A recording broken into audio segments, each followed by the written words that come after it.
is there a different attitude towards lesser jihad among Shias and Sunnis?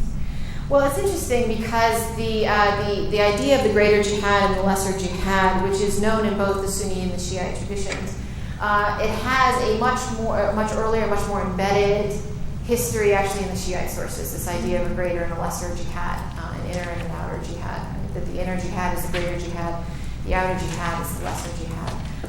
You have that in very canonical sources in Shiite Islam. Yes. The specific impacts of the U.S. invasion on the relationship between the two groups?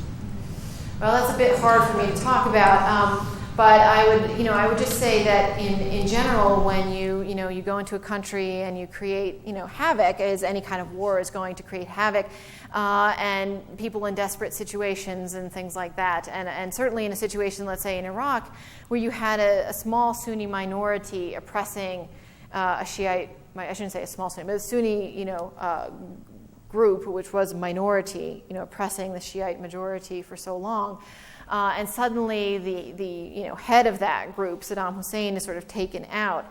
All of a sudden, there's going to be tremendous insecurity among Sunnis. What's going to happen to us? And a great sense of triumph among Shiites. And I mean, Shiites did not oppose the U.S. forces, right? They didn't help them, but they didn't oppose them. They thought, well, they want to come in here and knock this guy out for us. Who are we to object, right? He's certainly caused us enough suffering over our lives, and so and simply by in their own inaction, of course, they certainly helped the U.S. cause, at least initially, right?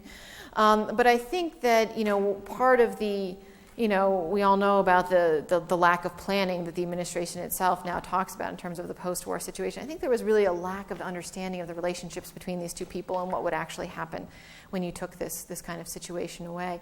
And so, the United States kept saying, well, we want a democracy. We want a democracy in Iraq. And the Shiites are thinking, that's all right with us.